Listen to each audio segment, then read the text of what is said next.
আসসালামু আলাইকুম প্রিয় দর্শক, অন্য মঞ্চের আজকের এই আলোচনায় আপনাদের খবরের অন্তরালের খবর নিয়ে ক্যালকাটা ডায়ালগস থেকে মনোজ দাস বলছি। শরীফ ওসমান হাদির হত্যার ঘটনা নিয়ে তুলকালাম চলছে বাংলাদেশে। এমন নয় যে হাদি বড় মাপের কোনো রাজনৈতিক নেতা। যতদূর জেনেছি তিনি এখনো মরেননি, তবে অবস্থা খুবই খারাপ। কেউ বলছে তিনি বেঁচে আছেন, কারো মতে মরে গেছেন। অনেকটা বেগম খালেদা জিয়ার পরিস্থিতি। জানি না হাদি এবং খালেদা জিয়ার দুইজনের দুই রাজনৈতিক দল 16ই ডিসেম্বরের জন্য অপেক্ষা করছে কি না। যদি 16ই ডিসেম্বর খালেদা জিয়ার ব্যাপারে খারাপ কোনো খবর আসে, তাতে বিএনপি দলের লাভ কমিয়ে দেবে হাদির খারাপ খবরটা। কারণ অনেকেই বলছে যে হাদির মৃত্যুর পেছনে আছে বিএনপির হাত। আবার এর সাথে আরো বলছে ভারতের হাত, আওয়ামী লীগের হাত এবং আরো অনেকের হাত। আমাদের আজকের এখনকার আলোচনা হাদিকে নিয়ে। কে তাকে হত্যা করেছে, কেন হত্যা করেছে, বাংলাদেশের নির্বাচনে এই হত্যার কি প্রভাব ও আগামী দিনে বাংলাদেশ কোন পথে চলেছে, এই বিষয়টিকে কেন্দ্র করে সেটা এখানে খুঁজব। একেবারে গোয়েন্দা গল্পের প্লট। আমরা চেষ্টা করব খুনিকে খুঁজতে। বিশ্বের গোয়েন্দা কাহিনীর নমস্য দুটি নাম স্যার আর্থার কোনান ডয়েল ও আগাথা ক্রিস্টি। দুজনের তদন্তের ধরন একেবারে আলাদা। শার্লক হোমসের পদ্ধতির মূল ভিত্তি হল প্রখর পর্যবেক্ষণ এবং নিখুঁত যুক্তি নির্ভর অনুমান। তিনি অপরাধের জায়গায় ছুটে যান, ক্ষুদ্রতম বিস্তারিত বিষয়গুলো লক্ষ্য করেন। জুতোয় কোথায় মাটির দাগ আছে, ঘরে পড়ে থাকা একটা সুতো বা রক্তের ছিটে, সিগারেটের একটা টুকরো, আঙুলের ছাপ, এইসব ছোটখাটো সূত্র থেকে তিনি খুনিকে পাকড়াও করেন। এগুলো হচ্ছে ব্যক্তিগত খুনের তদন্তে এই ধরনের তদন্তের প্রক্রিয়া খুব কাজ দেয়। গোয়েন্দা কাহিনীর রানী হচ্ছেন আগাথা ক্রিস্টি। আগাথা ক্রিস্টির গোয়েন্দা আরকুল পোয়ারো, তিনি আবার উল্টো পথে হাঁটেন। তিনি তদন্ত করেন একেবারে আলাদাভাবে। তিনি অপরাধের জায়গায় গিয়ে বিস্তারিত তদন্ত করার ধারেও যান না। তিনি অনেক দূরে বসে সম্ভাব্য খুনিদের মনস্তত্ত্ব, সাইকোলজি, সেগুলো বিশ্লেষণ করেন। আরকুল পোয়ারোর বিশ্বাস যে নির্দিষ্ট ধরনের মানুষ নির্দিষ্ট ধরনের অপরাধ করে এবং তিনি তাদের মনস্তাত্ত্বিক প্রোফাইল তৈরি করে খুনির কাছে পৌঁছে যান, তাকে ধরেন। তিনি শুরুতেই দেখেন এই যে খুনটা হলো একটা খুন, এই খুনে কার লাভ সবচেয়ে বেশি, অর্থাৎ এই মৃত্যুতে কে সব থেকে বেশি লাভবান। ইংরেজিতে যাকে বলে কুই বোনো, মানে কার সবচেয়ে বেশি লাভ। শার্লক হোমসের লাইন এই খুনের কিনারায় কাজ দেবে না যেভাবে হাদিকে হত্যা করা হয়েছে। কারণ ঘটনাস্থলে গিয়ে কোনো বিশ্লেষণ করার সুযোগ এখানে নেই। রাস্তায় চলন্ত গাড়িকে ধাওয়া করে খুন করার যে চেষ্টা, সেখানে আঙুলের ছাপ, সিগারেটের বাঁট, এসব কোথায় পাওয়া যাবে? এখানে তদন্ত চলবে আগাথা ক্রিস্টির যে গোয়েন্দা আরকুল পোয়ারো, তার তত্ত্ব অনুযায়ী। আগাথা ক্রিস্টি এবং তার গোয়েন্দা আরকুল পোয়ারো, এটা যদিও ওই উচ্চারণে এটা হয় হারকিউল, কিন্তু অ্যাকচুয়ালি উচ্চারণটা হচ্ছে আরকুল পোয়ারো। তিনি যদি আজ বেঁচে থাকতেন এবং হাদি খুনের তদন্তের ভার যদি তার উপরে আসতো, তাহলে খুনি হিসেবে কাকে ধরতেন তিনি? দুর্ভাগ্য, আগাথা ক্রিস্টি আজ বেঁচে নেই, আর তার গোয়েন্দা আরকুল পোয়ারোকেও তাই পাওয়া যাবে না। কিন্তু তারা না থাকলেও তাদের চিন্তাধারা বা থট প্রসেস, সেটা তো আছে পৃথিবীতে এবং ভালোভাবেই আছে। সেই থট প্রসেস অনুসরণ করে একেবারে বিজ্ঞানসম্মত পদ্ধতিতে আমি এই খুনের পিছনে কার বা কাদের হাত আছে সেটা খুঁজে বের করেছি। আষাঢ়ে গল্প ভাববেন না, এবং আষাঢ়ে গল্প না ভেবে শেষ পর্যন্ত সঙ্গে থাকুন, শুনুন আমার বিশ্লেষণ। বিরোধ থাকলে স্পষ্ট জানান, ভদ্র ভাষায় ভালোভাবে, এবং যদি আমাকে পছন্দ করেন, আমার এই ধারণা আমি যে জায়গায় পৌঁছচ্ছি, তাহলে সেটাও লিখে জানান।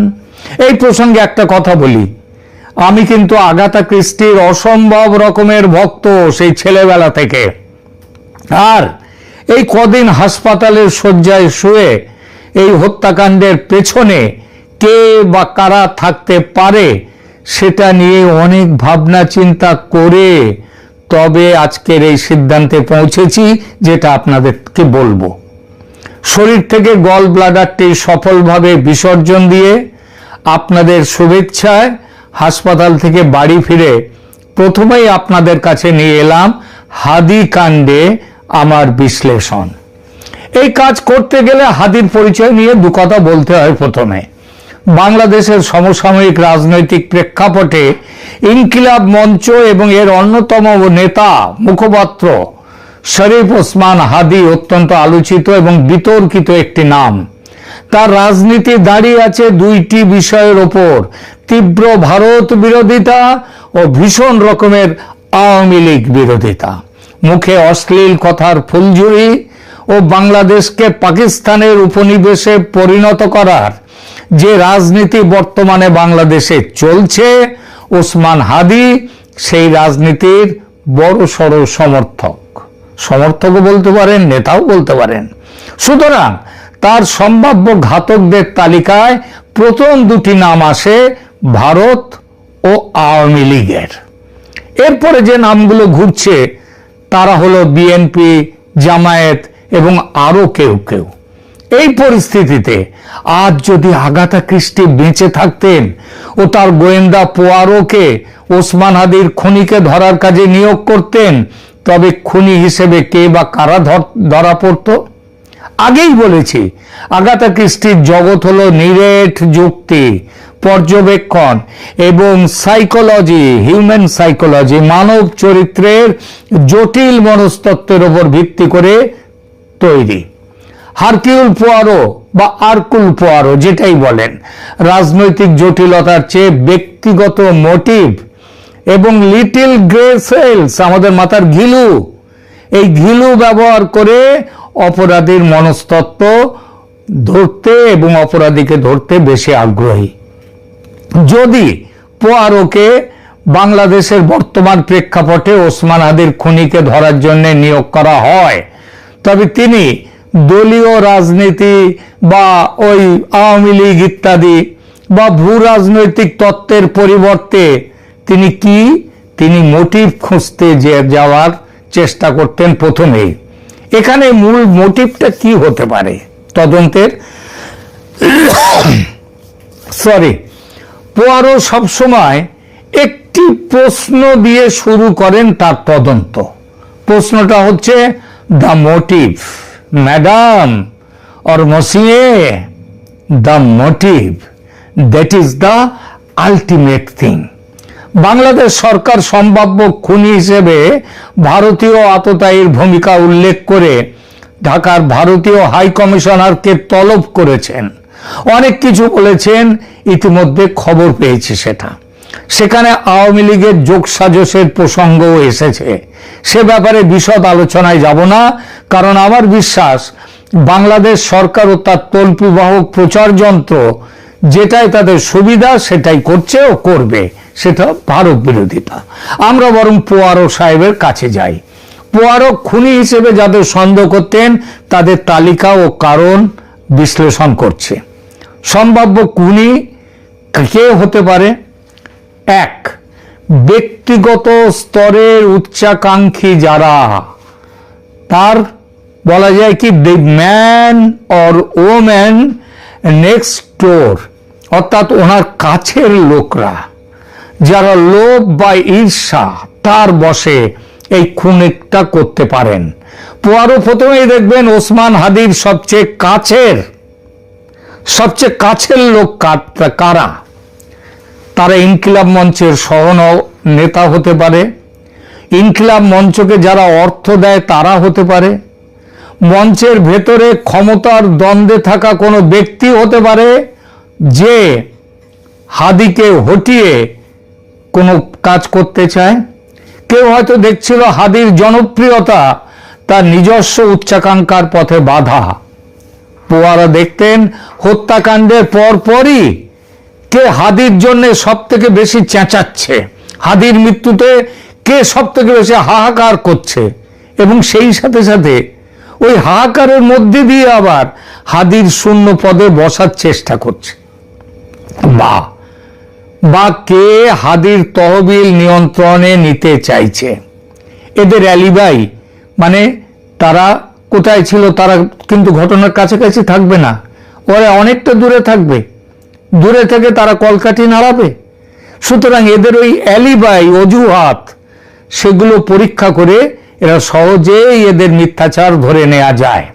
দ্বিতীয় মোটিভ কাদের থাকতে পারে, যে যাদের ভয় অথবা চরম সুরক্ষা, ফিয়ার অর এক্সট্রিম প্রোটেকশন, এমন কেউ যিনি মনে করতেন ওসমান হাদি তার ব্যক্তিগত জীবনের কোনো গোপনীয়তা ফাঁস করে দিতে পারে। বাংলাদেশে এখন তো চুরি, জোচ্চুরি, ঘুষ, খুন এসবের তো কোনো শেষ নেই। সুতরাং এই গোপনীয় কিছু খবর হাদির কাছে থাকতেই পারে এবং থাকা স্বাভাবিক, এবং তার ফলে হাদি সেটা ফাঁস করে দিলে তার রাজনৈতিক জীবন শেষ হয়ে যাবে। সুতরাং তারা এই ভয় থেকে তারা হাদিকে খুন করবার পরিকল্পনা করতে পারে। এই খুনি হবে সবচেয়ে ঠান্ডা মাথার খুনি। পোয়ারো সাহেব, আগাথা ক্রিস্টির গোয়েন্দা, তিনি প্রথমে এতক্ষণে দেখে ফেলতেন খুনের দিন কে এমনভাবে দূরে ছিল যাতে সন্দেহ করা না যায়, কিন্তু যার অ্যাক্সেস হাদির কাছে যাওয়ার সুযোগ ছিল। পোয়ারোর যে হিউম্যান সাইকোলজি, এই আপাত নির্দোষ মানে যে বন্ধু হাদির সব থেকে নিজেকে নির্দোষ বলছে, ভাব দেখাচ্ছে, সেই হয়তো আসল খুনি। 3 নম্বর আরেকটা মোটিভ কি হতে পারে, সেটা হচ্ছে আদর্শগত বিশুদ্ধতার প্রশ্ন। কোনো রাজনৈতিক দল নয়, বরং ওই দলের কোনো সদস্য যিনি মনে করেন হাদি তার আদর্শের সাথে আপোষ করছে বা খুব কঠোর হচ্ছে অথবা যথেষ্ট কঠোর নয়, প্রতিপক্ষের সাথে তার ব্যবহার আরো তার মনের মতো হচ্ছে না, তিনি এই হত্যাকাণ্ড তিনিও করতে পারেন। এই খুনি আবেগপ্রবণ হবে এবং এরা ভুল করতে বাধ্য। হয়তো সে তার দলের কোনো প্রতীক বা স্লোগান অজান্তে ফেলে যাবে। পোয়ারো ওই ফলস ফ্ল্যাগ বলে একটা জিনিস আছে, মানে হচ্ছে কি জানেন তো, মানে ফলস ফ্ল্যাগ মানে সামনে একটা জিনিসকে দেখানো, সেটা কিন্তু আসল ঘটনা নয়, আসলকে চাপা দেওয়ার জন্যে একটা মিথ্যেকে সামনে রেখে দেয়া। পোয়ারো আগে খুঁজতেন ওই পাবলিক যেটা বলছে না, এ খুন করতে পারে, ও খুন করতে পারে, সে খুন করতে পারে, পোয়ারো সেদিকে যাবেন না, তিনি যাবেন সম্পূর্ণ উল্টো দিকে। আর এইবার আসি, তাহলে বোঝাই গেল যে কারা কারা খুনের মধ্যে থাকতে পারে।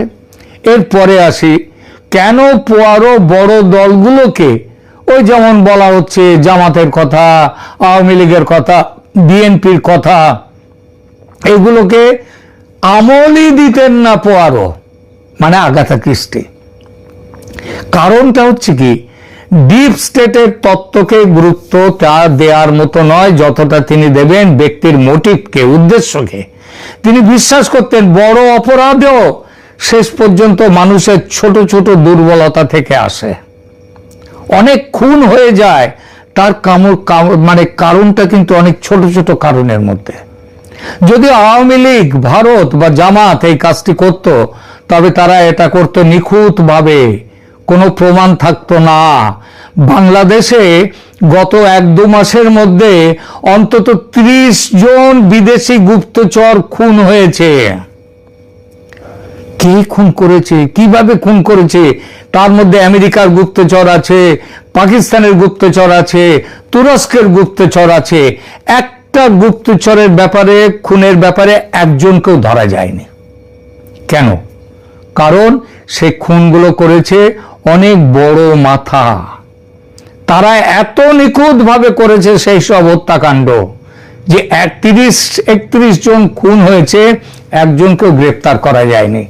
এসব হত্যাকাণ্ডে যদি একটু ভুল হতো বা মোটিভের ছাপ থাকতো, পোয়ারো কিন্তু ধরে ফেলতেন।